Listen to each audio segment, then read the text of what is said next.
మధ్యలో అధికారం ఇచ్చినారు.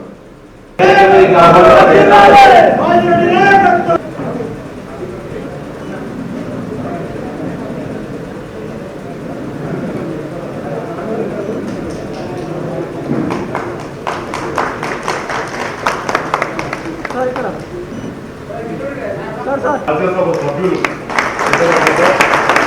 చాలా విద్యావంతులు, వారు కూడా చాలా సార్లు గెలిచి మనందరం కూడా చూసినాం. సభ్యుల పదవులు అలంకరించి మన మధ్యలో ఉన్నటువంటి పార్టీలో బాధ్యతను నిర్వహించిన ఆగినాం. 3 రోజులు ఆగున్నారు. కానీ మోర్ ప్రెస్ మీట్ మనకు రైతులు ఎక్కువ కాబట్టి చెప్పిన రైతుల పక్షపాతిగా మీరు సోదరులు అమృతంలో విలేకరులు సంప్రదించాడు. ఈయన పద్మశాలి జైత్యాల ఒక టెక్స్టైల్ క్లస్టర్ పెడతా ఉన్నారు. క్లస్టర్ మున్నూరు కాపు కార్పొరేషన్ చేస్తా ఉన్నారు. పోనీ మనం 1-2 ధర్నాబాదు తమ్ముడు అన్నట్టు మనం కొందరికి ఇచ్చినా కొందరికి ఇయ్యాలి. అంబేద్కర్ అభయాత్మ అని చెప్పి మా ఉప సర్పంచ్ అమ్మ గిరిజన బిడ్డలు ఉన్నారు, మా తమిళనాడు సర్పంచ్ ఉన్నారు, పుష్టిమాలు ఉన్నాడు. ఒక దళితులకే కాదు దళితుల గిరిజనులకు 12,00,000 రూపాయలు పంపిస్తా ఉన్నారు. 20,000 ముచ్చటుందా? అవన్నీ కాగితాల మీద ఉన్నాయి. కింద మంత్రి చంద్రబాబు సంతకం, కింద మంత్రి చంద్రబాబు గారి సంతకం. బాడీ పిల్లలు రేపు 10వ పాస్ అవుతారట. ఎస్సీ ఎస్టీ మైనార్టీలు అందరికీ 10,000 రూపాయలు ఇస్తా ఉన్నారు. 10వ అవుతారు, కింద 12వ చదువుతారు. వాళ్ళు కాగానే 15,000. 13వ పాస్ అయితే, డిగ్రీ పాస్ అయితే 25,000. ఇక ఆడపిల్లలు కాలేజ్ పోతారు కదా, వాళ్ళందరికీ కరెంటు స్కూటీ ఇస్తా ఉన్నారు. హాస్పిటల్ చూస్తున్నాం. ఏమన్నా అంటున్నావు, మీరు చెప్పిన చేసిందా? మేము చెప్పినది చాలా చేసినాం. కొత్త గొప్ప ఇంట్లో కాడ ఎదుర్కోవడంతోనే మరి మీరు చేసింది కదా.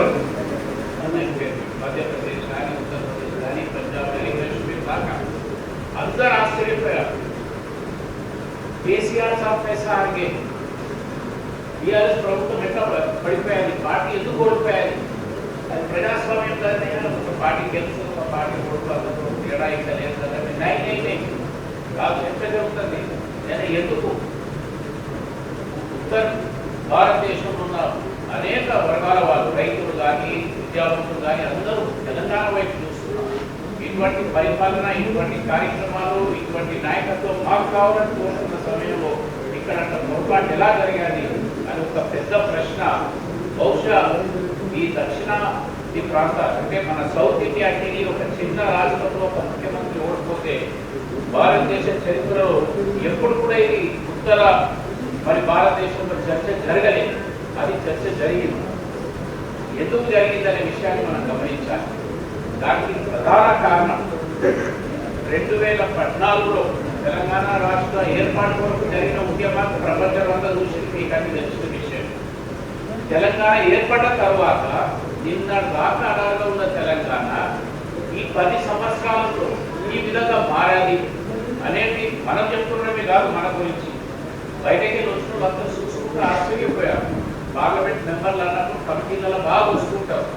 రకరకాల కమిటీలు వస్తారు, నీటి పారుదల చూస్తారు, వ్యవసాయ రంగాన్ని చూస్తారు, సంక్షేమ కార్యక్రమాలు చూసి వాళ్ళ రాష్ట్రాలతో పోల్చుకుంటారు. అరే అన్ని పాస్ని మా రాష్ట్రంలో లేదు, మా రాష్ట్రంలో లేదు అనే విధంగా వాళ్ళు చర్చించుకుంటే దేశ చరిత్రలో మరి కేసీఆర్ గారి ఒక స్కామ్ అభివృద్ధి అనేది ఆదుకున్న వ్యక్తి కేసీఆర్ గారు. అన్ని సామాజిక వర్గాల వాళ్ళందరికీ కూడా దగ్గర తీసుకుని ఆదుకున్న వ్యక్తి కేసీఆర్ గారు. ఉదాహరణకు బీడీ కార్మికులు వీళ్ళు బాధ్యత బీడీ కార్మికులను ఆదుకున్న నాయకుడు ఎవరు ఉన్నారంటే దేశంలో కేసీఆర్ గారు. వాళ్ళు కష్టపడి 1 మంత్ 1 నెల కష్టపడితే వెళ్ళిపోతే వాళ్ళు విడుదల చేస్తారు. రోగాలు కష్టపడి మా ఇబ్బందులు పడుతున్నారు. అలా మంచి కాదని చెప్పేసి మా కవితమ్మ గారు, కేసీఆర్ గారు కూతురు, మాజీ ఎంపీ గారు, వారు ముందుకు వచ్చి కేసీఆర్ గారు రిక్వెస్ట్ చేస్తే ఎవరైతే పెళ్లి చేసే తల్లులు ఉన్నారో వాళ్ళకి అదనంగా 20,000 రూపాయల పెన్షన్ ఇప్పించింది కేసీఆర్ గారు. దానివల్ల 3,000 రూపాయలు వస్తుంది. ఇవన్నీ బాగా చేసిన మనం కళ్యాణ చెక్కులు ఇస్తున్నాం. పేదవాళ్ళ ఆడబిడ్డలు పెళ్లి చేస్తే 1,16,000 రూపాయలు కట్నంలో ఇచ్చిన ఇవన్నీ ఇచ్చి బాగా చాలా బాగా ఉంటాయి. ముసలాడు అంటుంటే 2000 రూపాయలు మా పెద్దవాడు పంపించిన వాళ్ళని చెప్తుంటారు ముసలు. అంత ప్రేమ, అంత ఆదరణ, అంత మర్యాద తెలంగాణ ప్రజలు చూపించారు కేసీఆర్ గారు. కానీ 10 ఏళ్ల తర్వాత మన జరిగినటువంటి ఎన్నికలు రేవంత్ రెడ్డి అనే పరిస్థితి అధ్యక్షుడు ప్రజల ముందుకు వచ్చి నేను ఎప్పుడైనా నేను కేసీఆర్ గారు 8,000 రూపాయలు వచ్చేస్తున్నాడు కదా, నేను 4 ఇస్తాను చెప్పాడు. అదేవిధంగా రైతు బంధు మీకు 10,000 పరిస్థితులు కదా, నేను 15,000 ఇస్తాను చెప్పాడు. రైతు పండించిన పంటకు మద్దతు ధరలు రాకుండా అదనంగా క్వింటాలకు 500 రూపాయలు ఇస్తానన్నాడు. కళ్యాణ చెక్కులు ఇస్తున్నాడు కేసీఆర్, మీకు అదనంగా బంగారం ఇస్తాను. అదే కాదు, ఎలక్షన్ ముందు చెప్పిన ఏంటంటే మీకు రుణమాఫీ చేసిన కేసీఆర్ గారు, రుణమాఫీ అయిన వాళ్ళు వెంటనే వెళ్ళి బ్యాంకులకు వెళ్ళి 2 లక్షల రూపాయలు తీసుకున్నప్పుడు నేను నవంబర్ 9 మొత్తం నేను మట్టి మొత్తం మాఫ్ చేస్తాను. ఇవన్నీ మీద తర్వాత ప్రజలేమనుకోనంటే అరే కేసీఆర్ చాలా మంచివాడే, అతను ముందు చేసి చాలా మంచిగా చేసి మంచిగానే పెన్షన్ ఇస్తున్నాడు, మంచిగానే రైతు బంధు ఇస్తున్నాడు, కరెంట్ ఇస్తున్నాడు, మద్దతు ధరిస్తున్నాడు అనిపిస్తున్నాడు. కానీ ఈ వ్యక్తి ఆయన వచ్చిండు కాంగ్రెస్ పార్టీ అధ్యక్షుడు, రాష్ట్ర అధ్యక్షుడు. కేసీఆర్ కంటే 200 ఎక్కువ ఇస్తాడు కదా. మరి కేసీఆర్ తెలంగాణ వచ్చిండు, 2 సార్లు ఆయన ముఖ్యమంత్రి చేస్తున్నాడు. ఒకసారి వేద్దాం మనకి కేసీఆర్ తప్ప కేసీఆర్ పెట్టలేదు వాళ్ళు, కేసీఆర్ బలం చేయలేదు వాళ్ళు, కేసీఆర్ ఏమనలేదు. దానిలో భాగంగా ఏమైందంటే వాళ్ళు ఇచ్చిన 420 చార్జ్ రూపీస్ హామీలు ఏదైనా ఆ హామీలకు మొగ్గి ఓట్లు వేయడం వల్ల ఇలా కేసీఆర్ గారు ముఖ్యమంత్రి పదవి మనపై అధికారం పెడతారు. ఓడిపోయిన తర్వాత ఏదో మాటలు మాట్లాడారు, పెద్ద మాటలు చుట్ట మాటలు మాట్లాడిన వ్యక్తి రేవంత్ రెడ్డి. ఒక్కటి కూడా పనిచేస్తారు, ఒక్క ఆర్టీసీ బస్సు మహిళలకు ఫ్రీ తప్ప ఏ ఒక్క హామీ కూడా వెళ్ళలేదు. నేనేమంటున్నా అంటే ఇవాళ ప్రజలు అనుకుంటున్నారు, ప్రజలు బాధపడుతున్నారు. అనవసరంగానే రేవంత్ రెడ్డి మాటలు నమ్మి మంచి వ్యక్తిని, మంచి పరిపాలన చేసే వ్యక్తిని నేను పోగొట్టుకున్నాను. చాలా పెద్ద తప్పు చేస్తున్నాను భావిస్తాను. చాలా అది ఏంటో కర్మ.